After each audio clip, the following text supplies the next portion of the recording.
Rosmontis is a 6-star little shit that taunts me with that goddamn blue stripe whenever I scroll through my operator list.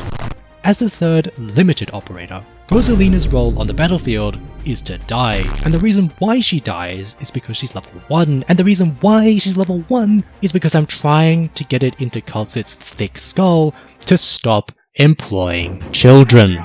Contrary to what you may believe, Rosie Mantits is a sniper, specifically the Flinger archetype. Apparently, Rob Topless decided at an early age that she didn't want to be a f***ing normie wielding a bow, gun, crossbow, or a cannon from the 18th century. This is because she then wouldn't be able to enjoy her favourite pastime, throwing the entire Empire State Building at her enemies. Twice. If you are f***ing ancient, unlike her, you might remember that the Flingers used to be known as the Aftershock archetype, or the Annihilation Specialist. And I think that the reason why Hyperglyph changed the name is because they want to sell Waltzing Matilda as a cute lolly cat rather than an escaped SCP. The Annihilation Specialist's basic attack deals 2 instances of physical damage to my account, and this damage is dealt in a small area. The second hit, or Aftershock, deals 50% less damage than the first, which is actually contrary to the kind of damage it did to my soul when I saw her appear for the second time. Romcom Message's talent is... Talent? Wait, I don't remember her having a wait, does she have a talent? Archives Rosmontis talent.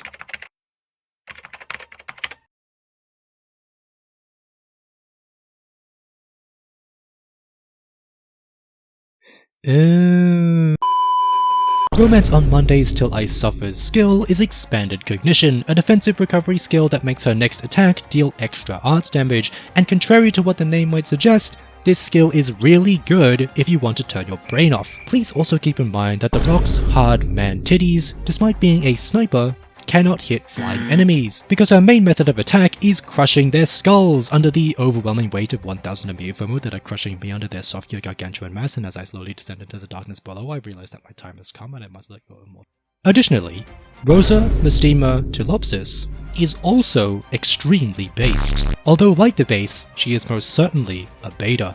Robocop on a moped holding a packet of tissues' base skills only apply when she is stationed in the factory, as it is common knowledge that the children yearn for the mines. Extrasensory allows Roman Michelin star chefs looking at me with alarm as I order 10 dishes with different spaghettis to spy on her fellow operators while they are in the dormitory. She gains 1 perception information for every operator that wants to sleep, but is forced to listen to Amiya's 12-hour-long violin solo. Each perception information is then converted into a chain of thought. Perception information can be generated by a few other operators through various means unique to them, but chains of thought only benefit Rosmontis Demption, giving her a productivity boost for every 2 generated thought. Now I know I was joking earlier about child labor at Rhodes Island. Stop employing children. And I don't actually support child labor, truthfully. I know, quite a controversial opinion, but there's actually a bit more to why I leave her at exactly level 1. The reason why is because rousing the beast within people by moaning at them for hours on end about how thin tails are better than thick tails, not because of any firm evidence, but because I just so happen to like characters that have thin tails, and this is not to say that thick tails are bad at all, it's just a personal preference thing, and I still appreciate you regardless of what you enjoy, and hope we can one day have a nice chat around the fireplace where we talk about what makes us happy without passing judgment on each other in an effort to create a more welcoming space where everyone feels safe and loved. Tiss is one of the most canonically powerful characters in the game, right after Ling's Dirty Dishes and Catapult. How I know this is because whenever you tap on her in the base, her voice is slightly robotic.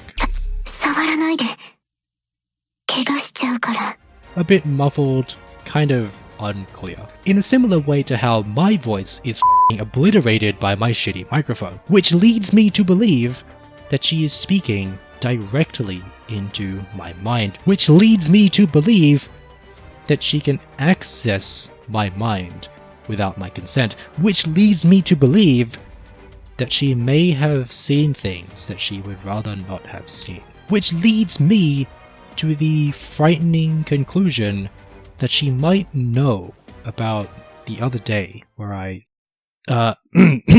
anyway, We were, right, we were talking about robbing a mob boss by first distracting them with my overwhelming eroticism.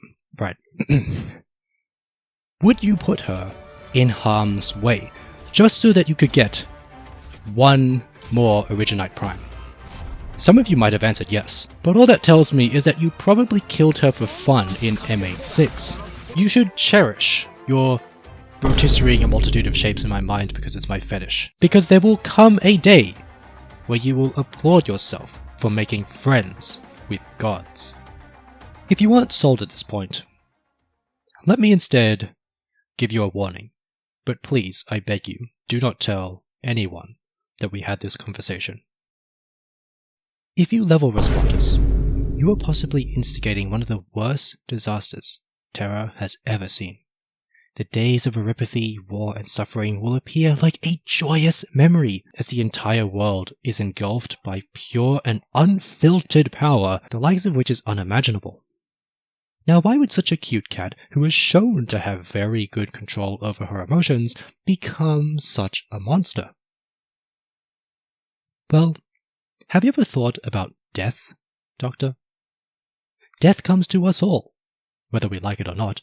It is the unstoppable, unchanging, and inflexible marching of time itself that is slowly bringing us closer to our doom. Some of us are prepared. Others try and try and try as they might to postpone or even prevent their own demise. However, consider for a moment what would become of Respondus when you die. Yes, you. She places her absolute trust in you. You are her savior, the one thing in this world that is constant, the shining hope that allows her to come to terms with her dark history and move onwards to a brighter, peaceful future. If you were to die, Doctor, at the hands of Reunion in a cold place, out of sight, out of reach, your vision of the future unrealized, how do you think this young girl would take that? Do you think she would sit idly by and see you off into the darkness, or would she find the strength within herself to finally make this reality into whatever she wants? An afterimage inspired by the only friend she ever knew, she ever trusted, she ever believed in.